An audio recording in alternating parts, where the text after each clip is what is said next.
A paz de Cristo para você. Estamos aqui mais uma vez agora para tratarmos da nossa lição de domingo, a lição do número 7. Nós vamos ter aqui um assunto muito maravilhoso, onde nós vamos estar falando sobre a beleza da igreja. E existem alguns pontos importantes aí para a gente aprender, que eu queria que você atentasse bem para isso e até apresentasse lá na sua classe para os seus alunos. Então veja bem, a lição de número 7, estou aqui com a minha revista nas mãos. Vamos estudar a partir deste domingo agora a carta do apóstolo Paulo aos Efésios. Então o assunto da lição, preste bem atenção, é celebrando a beleza da igreja. Vai tratar sobre a beleza da igreja. E que beleza é essa? De que igreja nós estamos tratando? De que igreja Paulo está tratando? Então um assunto muito importante. O texto áureo que está lá em Efésios 1, verso 3, diz: Bendito Deus e Pai de nosso Senhor Jesus Cristo, o qual nos abençoou com todas as bênçãos espirituais nos lugares celestiais em Cristo. Então Paulo está dizendo que a igreja, nós, o povo, já somos abençoados com toda sorte de bênção nas regiões celestiais. Em todos os lugares do céu, a igreja já é abençoada. A verdade prática diz que somente em Cristo a igreja pode ser o que Deus planejou, que ela seja neste mundo e na eternidade. Então olha só, na verdade prática, é importante você entender e explicar lá para os seus alunos que a igreja, ela é um projeto de Deus. Deus estabeleceu esse projeto, abençoou o projeto e colocou em evidência. Para quê? Para que ela seja o que Deus planejou para ela, tanto aqui nesse mundo como também na eternidade. Isso aqui é muito importante. Aí, como eu já falei anteriormente, a gente dá um salto aí da leitura bíblica em classe, porque são 23 versículos e aí você não vai ficar lendo todos esses versículos com a sua classe.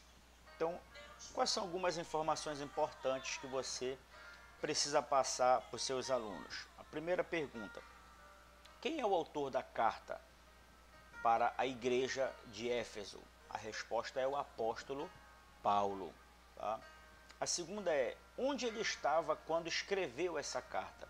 Ele estava em Roma. Ele havia viajado como missionário pela primeira vez em Roma e agora ele está em Roma, mas em uma outra circunstância. Qual? Ele está como preso em Roma. Tá? Então, quando Paulo escreveu a carta aos Efésios, ele estava como prisioneiro. E aqui uma observação de uma palavra-chave que eu quero que você guarde isso, anote para passar para os seus alunos. Qual foi a importância de Paulo escrever essa carta para a igreja de Éfeso? Para que eles entendessem a verdadeira finalidade e importância. É quando ele trata sobre a eclesiologia. E o que é eclesiologia? Ela é o ramo da teologia cristã. Veja o quanto é importante nós estudarmos a teologia sistemática. Tá? A eclesiologia é o ramo da teologia cristã que vai tratar da doutrina da igreja, do processo organizacional, onde vai estar falando sobre a origem, as características, as marcas, as funções dela, a forma de governo dela, a disciplina dela, o ecumenismo, o envolvimento, o relacionamento entre ela e as outras igrejas, como ela vai se comportar, as mudanças temporais, o relacionamento com o mundo e o papel social dela. Então, Paulo, depois de ter aquele conflito com os Gálatas, agora ele passa a ter um tratado sobre a organização da igreja. Então, isso aqui é fundamental. Então, os seus alunos precisam entender que a igreja, ela não está aqui na terra por acaso. Ela é uma instituição divina, planejada por Deus, abençoada por Deus, e vai se cumprir nela o que Jesus disse, que as portas do inferno não vão prevalecer contra a igreja de Deus. Então isso aqui é fundamental. Então veja só, isso aí é uma introdução básica que você tem para apresentar à sua classe, aos seus alunos e à igreja. Porque você pode transformar dessa lição uma verdadeira pregação da palavra de Deus para a igreja. Então nós vamos aqui tratar de uma forma bem explícita e simplificada, que depois eu vou passar para vocês aí os slides dela já toda prontinha para você no domingo, no sábado, repassar e se preparar, que é muito importante isso. Você vai ganhar tempo e vai transmitir uma lição bem explicada para os seus alunos. Então olha só, no ponto número 1 nós vamos ver a igreja na perspectiva de Deus, né? Você vai ver aqui o ponto número 1 da sua lição. Eu vou depois passar aqui como está aqui no meu computador. De que forma a igreja pode ser vista? De que forma a igreja pode ser vista? Primeiro, na perspectiva humana. Como é que a nossa natureza carnal, nossa natureza humana, vai ver a igreja? Ela vai ver a igreja somente defeitos. Olha só, a nossa natureza humana, Paulo falou na lição passada sobre Gálatas, que existe um conflito dentro de nós, que é a carne contra o espírito. E o que é a carne? A carne é a nossa natureza, é a nossa vontade. E o que é a guerra contra o espírito? É o desejo de servir a Deus. A nossa alma tem sede de Deus. A nossa alma quer estar perto de Deus, ela quer buscar, ela sente a falta da presença de Deus, mas a carne ela quer fazer a gente recuar. Então, na perspectiva da visão humana, da visão carnal, nós vamos ver somente defeitos. E aí a lição, veja só a lição, ela coloca alguns defeitos que o ser humano coloca na igreja, que é as fofocas, as disputas, as divisões, etc. Né? Então, são coisas que nós precisamos identificar e excluir do nosso meio para que a igreja não possa sofrer nenhum dano como igreja. Tá? Então, tudo que for contrário para manchar a beleza da igreja é o que o ser humano vai ver na sua perspectiva humana e carnal e vai querer denegrir a imagem da igreja. Essa é uma função diabólica. Se existe alguém que se levanta contra a igreja de Deus na terra, ele está se levantando como um opositor daquilo que Deus abençoou para executar na face da terra. Segundo, a perspectiva celestial.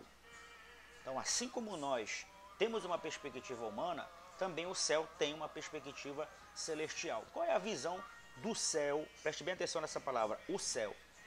Qual é a perspectiva da visão do céu para a igreja de Deus que foi abençoada, planejada por Deus? Ela é pura e santa, ela já é abençoada, ela é perfeita, ela não tem manchas nenhuma, não tem nenhum vínculo de acusação contra ela, não tem nenhum defeito e ela está indo para o céu. Então, olha só, Deus fez a igreja, não foi para ser morta, Ele não fez a igreja para se acabar pelas circunstâncias materiais, não, Ele fez a igreja para que a igreja pudesse ir a cada dia para o céu. Aí eu coloco uma observação. É importante dizer que o céu, que é mencionado aqui nesse texto e na lição, não é a atmosfera que nós vemos, não é o limite da nossa visão, não é a galáxia, não é as regiões escuras do universo, não. O céu, que é mencionado aqui nessa lição e no texto do apóstolo Paulo, trata-se do céu como habitação de Deus. Quem é que está no céu?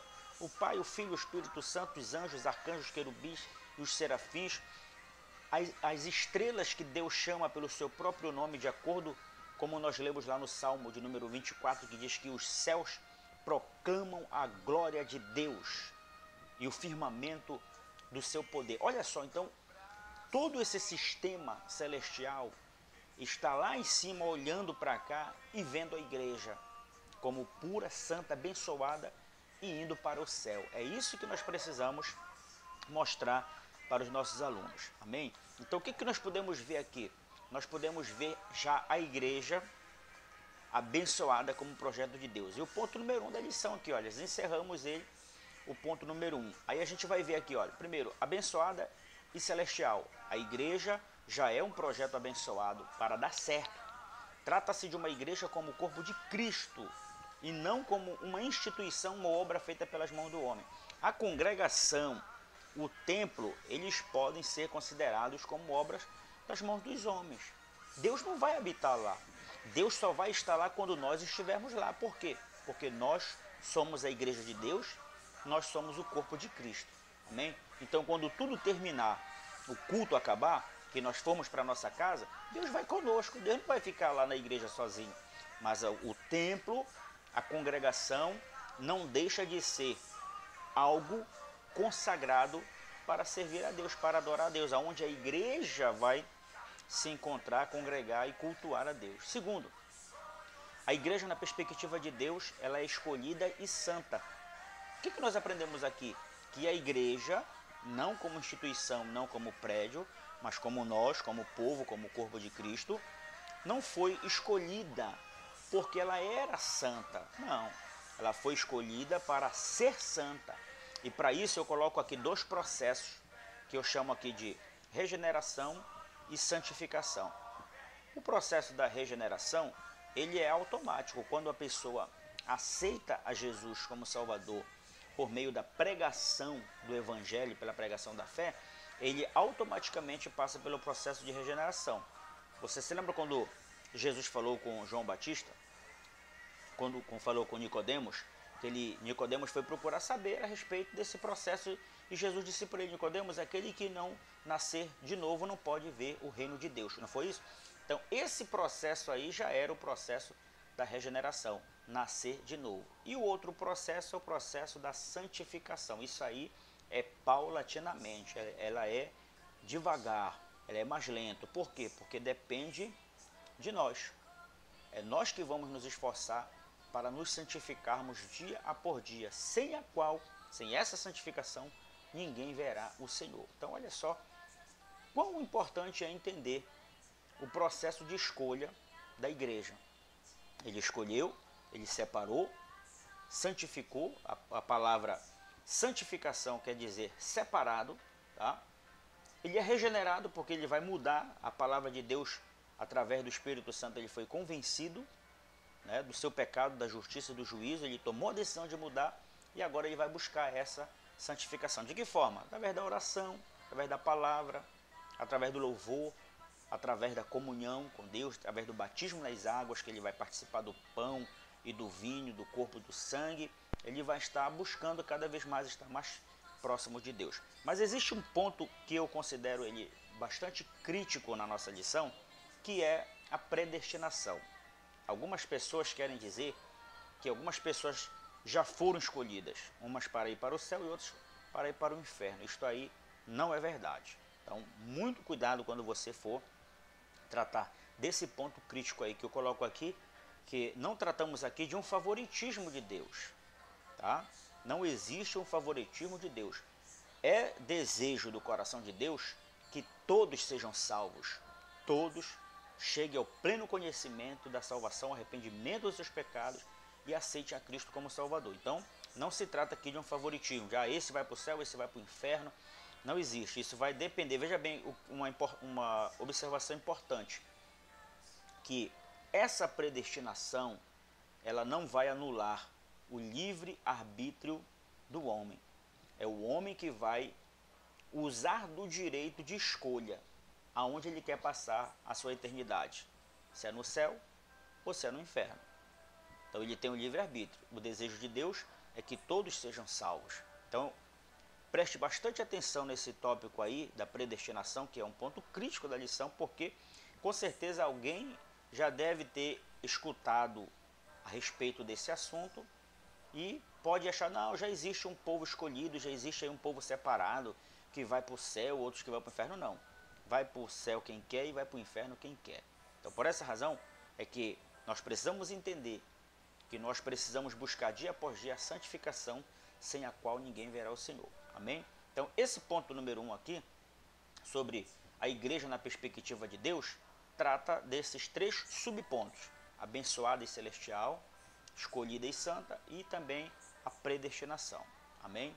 Então guardem aí esse primeiro tópico e vamos aguardar o próximo, o segundo tópico. Então esse primeiro aqui eu quero que você analise, ouça e também estude, para que essa lição possa ser a melhor lição da Escola Bíblica Dominical nesse trimestre, porque nós vamos estar tratando tudo sobre a igreja. Amém? Sobre o que eu coloquei ontem, sobre o seu perfil ministerial, eu estou aguardando o retorno de vocês, tá? Para que a gente possa melhorar mais. Eu estou organizando aí um grupo no Facebook para que a gente possa fazer uma live só as pessoas envolvidas aqui nesse estudo para que a gente possa poder interagir melhor, tá bom? Deus abençoe a sua vida com esse estudo e que você possa se preparar cada vez mais para ministrar a palavra de Deus. Amém?